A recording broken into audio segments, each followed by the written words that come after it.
जब 1999 में उनके पति कारगिल युद्ध पे थे तो डॉक्टर से रूटीन चेकअप में उन्हें पता लगा कि उनके स्पाइनल में ट्यूमर है।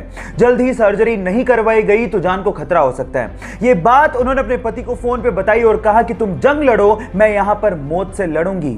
फाइनली सर्जरी के बाद उनकी जान तो बच गई, लेकिन उनके शरीर का निचला हिस्सा पूरी तरह से पैरालाइज हो गया। लेकिन उन्होंने हिम्मत नहीं हारी। फाइनली उन्होंने डिसाइड किया कि वो पैरा ओलंपिक में पार्टिसिपेट करेंगी। मेहनत की और वो भारत की पहली महिला बनी जिन्होंने पैरा ओलंपिक में भारत को गोल्ड मेडल जितवाया हो और अपने पूरे करियर में 54 गोल्ड मेडल जीते और उसमें से 15 गोल्ड मेडल इंटरनेशनल थे। Guys, yes, I am talking about Deepa Malik. और यहां पर सीखने लायक बात यह है कि मंजिलें पैरों से नहीं, हौसलों से तय की जाती हैं। गाइस, क्या आपको पता है कि सन 2008 से पहले माइक्रोसॉफ्ट के इंटरनेट एक्सप्लोरर की टक्कर का कोई वेब ब्राउजर था ही नहीं। मतलब अगर यूं कहें कि इंटरनेट की दुनिया में माइक्रोसॉफ्ट की बादशाहत थी तो यह गलत नहीं होगा। लेकिन 2008 के बाद समय कुछ यूं बदला कि आज ये हालात हैं कि माइक्रोसॉफ्ट अगस्त 2021 में अपने वेब ब्राउजर इंटरनेट एक्सप्लोरर को पूरी तरह से बंद करने जा रहा है और उसकी वजह है गूगल क्रोम। और गाइस, गूगल कंपनी को भी 2008 से पहले यह अंदाजा ही नहीं था कि वो कभी माइक्रोसॉफ्ट को टक्कर दे पाएंगे क्या। लेकिन यह सब पॉसिबल हो पाया एक इंडियन सुंदर पिच्चई की वजह से, जो आज इस इतनी बड़ी गूगल कंपनी के सीईओ भी हैं, जिन्होंने इस नामुमकिन काम को मुमकिन बना के दिखाया। So guys, proud to be an Indian. जब वो हैदराबाद जाने के लिए रेलवे प्लेटफॉर्म पे खड़ा था तो पैर फिसलने की वजह से वो सामने से आती हुई ट्रेन की चपेट में आ गया, जिसकी वजह से उसके दोनों पैर कट गए।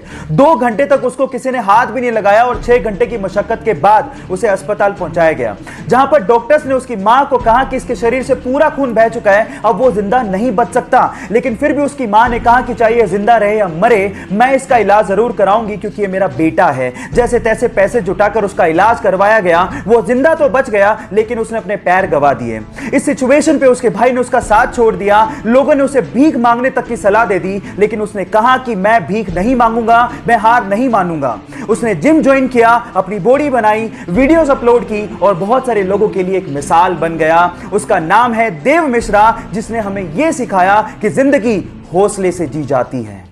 देश के लिए खेलने का या देश के लिए काम करने का मौका हर किसी को नहीं मिलता, और जिसको मिलता है वो बहुत ही किस्मत वाला होता है। और मौका मिलने के बाद इसे कैसे शिद्दत से निभाया जाता है, ये आप महेंद्र सिंह धोनी से भी सीख सकते हैं। ये बात है सन 2015 के वर्ल्ड कप की, जब इंडियन टीम ऑस्ट्रेलिया के साथ वार्म अप मैच खेल रही थी। अचानक से ही महेंद्र सिंह धोनी को पता लगता है कि उनके घर पे एक बेटी का जन्म हुआ है।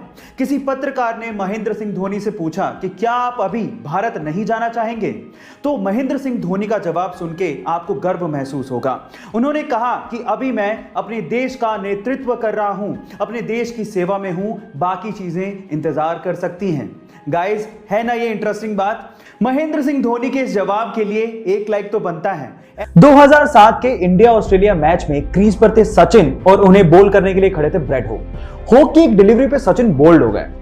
अब यह दिन हॉक की जिंदगी में बहुत बड़ा था, क्योंकि उन्होंने पहली बार सचिन को बोल्ड किया था। मैच खत्म होने के बाद हॉक सचिन के पास गए और उन्होंने कहा कि प्लीज आप इस बॉल पे ऑटोग्राफ दीजिए।